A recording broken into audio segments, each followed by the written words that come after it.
You don't choose this life because you want balance. You choose it because somewhere in your head there's a number, and you won't feel like anything until you've hit it. 9 levels stand between where you are right now and the top of this industry. At every single one of them, the rule never changes, and it never gets easier to hear. You must perform, or you get cut. Let's find out how far you get. Level 1. The Analyst. You're 22, 3 weeks out of a finance degree you worked absurdly hard for, and it bought you exactly one thing: a badge that gets you into a building at 6:45 in the morning before the market opens, before your body has agreed to be awake. Your title is Analyst.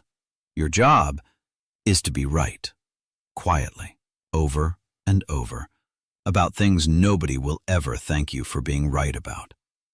The woman training you is named Dana. She's maybe 30, already running her own small piece of the book, and she has exactly one piece of advice she repeats until it stops sounding like advice and starts sounding like a warning. Nobody remembers your good models. Everybody remembers your bad ones. You build spreadsheets. You check other people's spreadsheets. You get handed a file at 9 at night with a note that says, "Needed by open." No explanation of why it couldn't have waited 12 hours. The pay is good on paper. Call it 95,000 base with a bonus that might double it in a strong year. The pay is bad in every other way. By hours worked, you're making less than the barista who hands you your 5 a.m. coffee. 3 months in, you make your first real mistake. The transposed number, buried in a model that goes into an actual trade before anyone catches it. It costs the fund a number you're too afraid to ask out loud. Dana catches it before it becomes a disaster, fixes it without a word to anyone above her, and tells you afterward, not unkindly, that the only unforgivable version of that mistake is making it twice. Nobody above you knows your name yet. That's not an insult, that's the point. You are not, at this level, a person with opinions. You're a pair of hands that isn't allowed to be wrong. You perform, silently, for 18 months. Then someone finally asks what you think. Level 2. The Associate. Somebody above you burns out. You watch it happen in slow motion over a bad quarter. A man who used to run 4 screens at once, suddenly unable to finish a sentence in a meeting. And he leaves for something quieter, and a seat opens up. You take it. Your comp roughly doubles. You get invited into the real investment meetings now, not just the ones where you're setting up the projector. Dana, 2 levels above you at this point, is the one who vouches for you getting in the room. And for the first time in your life, someone turns to you mid-meeting and asks what your view is. This is where you learn the actual skill of the industry. And it isn't math. It's conviction under uncertainty. Anyone can be right when the answer is obvious. Your job now is to have a real opinion about something nobody can prove yet. A company, a sector, a currency, and say it out loud in a room full of people who've been doing this for 20 years, knowing you might be wrong in front of all of them. You are wrong. Publicly in your first real pitch on a position that moves against you within a week of you arguing for it. The senior partners watch how you handle that far more closely than they watched whether you were right. Flinch, get defensive, go quiet for a month, and they quietly stop asking your opinion. Own it. Adjust.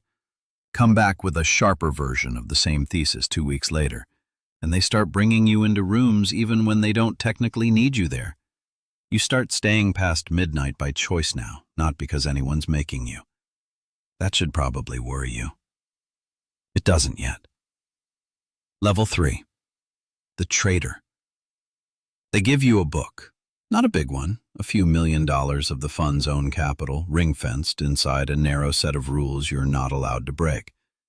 It's the smallest amount of money the fund has ever trusted to one person alone, and it's more money than your parents will earn in their lifetimes combined. For the first time, there's a number next to your name on a screen that updates in real time, and it's either green or it's red, and everyone senior enough to matter can glance at it whenever they want.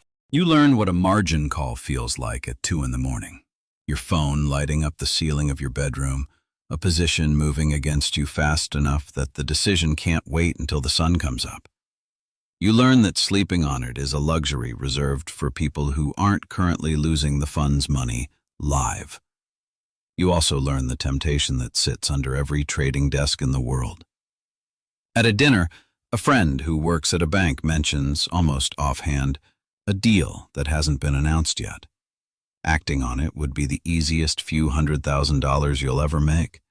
It would also be the fastest way to end up explaining yourself to a federal investigator instead of a portfolio manager. You think about Dana's warning from level 1, not the specific words, just the shape of it.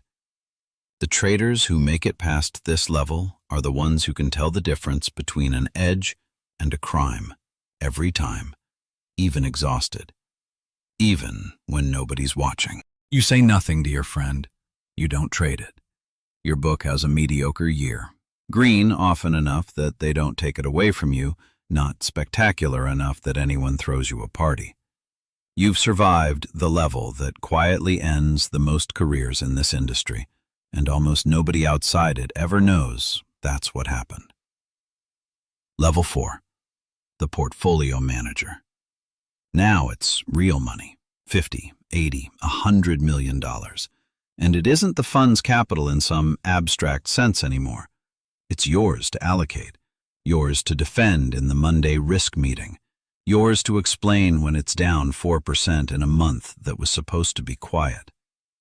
You buy an apartment outright, in cash, and it still doesn't feel like enough. Because everyone around you at this level has done the same thing and has already moved on to talking about a second place somewhere warmer.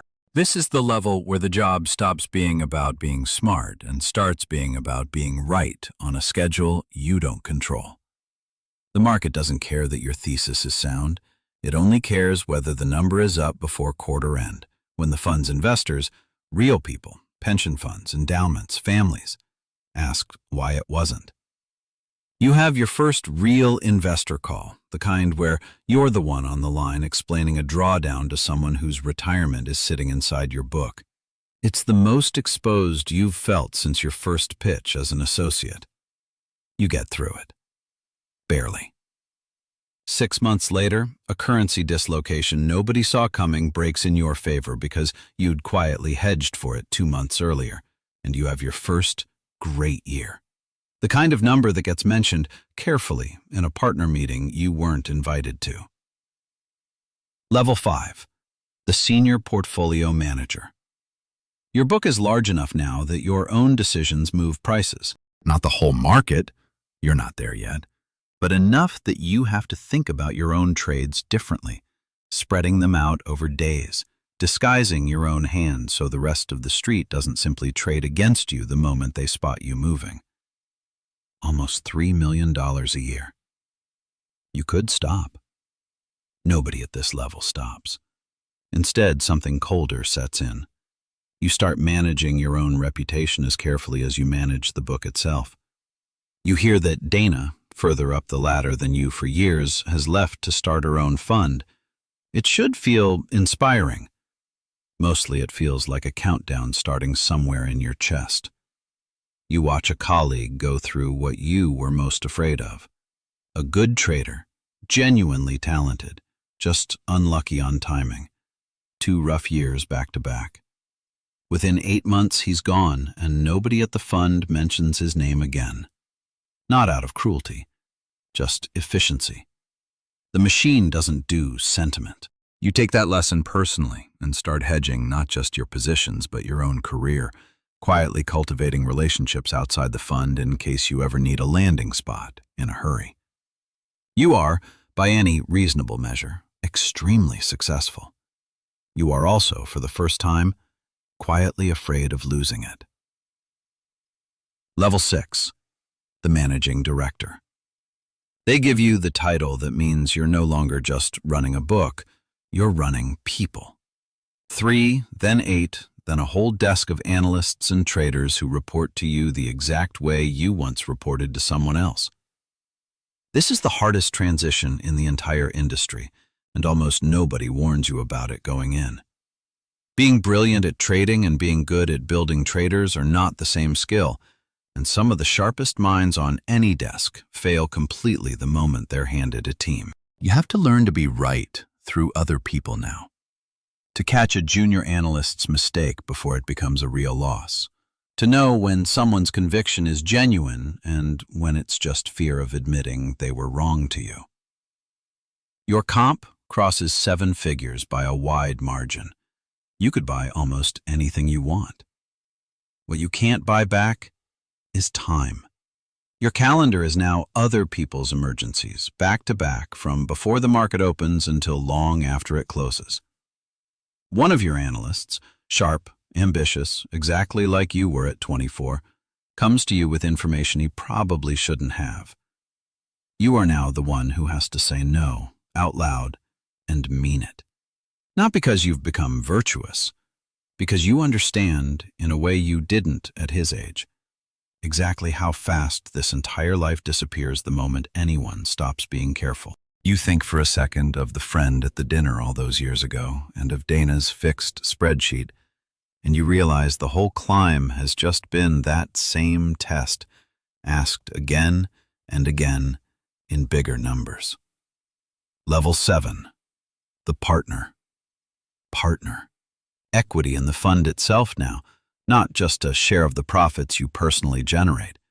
Your net worth stops being high income and starts being generational, the kind of number that changes what your children's lives will look like before they've done anything to earn it. You're in the room for the fund's biggest decisions now. Which strategies live, which get shut down, whose careers get made or ended. You've become, without quite noticing the transition happen, one of the people your 22-year-old self used to be afraid of walking past in the hallway. You hear, secondhand, that Dana's fund had a spectacular first 2 years and then an ugly third one, and that she's rebuilding from a smaller base now, older, sharper, still in the game. You don't know if that's a warning or a comfort. Some nights it's both. The pressure doesn't disappear at this level. It changes shape. It's no longer, will I get cut? It's, will the fund still exist in 10 years? And will it be because of decisions I made? You've watched funds far larger than this one implode in a single bad quarter because a founder got too confident in one trade, and you carry that memory into every meeting now. You are, by every external measure, one of the winners of this entire industry. Late at night, you sometimes do the math on how many hours you've actually spent with your own family since level 1, and you don't finish the calculation. Level 8. The founder. You leave. Not because you failed, because you're finally sure enough and rich enough to bet on yourself instead of a firm's name. You raise your own fund. Your reputation, built over 2 decades of performing under a spotlight, is now the entire product you're selling to investors trusting you with their retirements, their endowments, their family's next generation. The first 18 months are the most exposed you've felt since level 1. No parent firm's balance sheet behind you anymore. No senior partner to catch a mistake before it becomes public. If you get this wrong now, it isn't a bad quarter. It's your name, permanently, in every future conversation about what happened to you. You call Dana, of all people, for advice on fundraising. She laughs, tells you the truth nobody else will. The first year is entirely about looking calmer than you are. You get it right. The fund grows. Your own net worth crosses a number that used to belong in your head to people who weren't real to you. People you read about, never people you knew. It belongs to you now. And the loneliest secret of this level is this: it doesn't feel as different as you expected it to. The fear that drove you at level 1, the fear of not being good enough, of getting cut, never actually left. It just got more expensive to feed. Level 9. The legend. There are perhaps a few hundred people alive who reach this level. Your fund manages billions. Your name, when it comes up at all, comes up the way founders' names come up, as an institution, not an employee. Young analysts you'll never meet get told on their first day some version of Dana's old warning, minus your name attached to it, the lesson having long since outlived the person who taught it to you. You could have stopped decades ago. You didn't, and by now you understand why. This was never really about the number. The number was just the only proof the world would accept that the fear back at level 1 was wrong. The fear that you weren't going to be enough. You performed. Every single level. That's the whole story.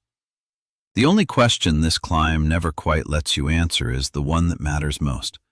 Whether there was a version of this life at any level along the way where you got to keep the money and keep everything else too. 9 levels. One rule the entire way up. If a ladder like this is your kind of thing, there are dozens more still to climb. Subscribe, and I'll see you with the next one.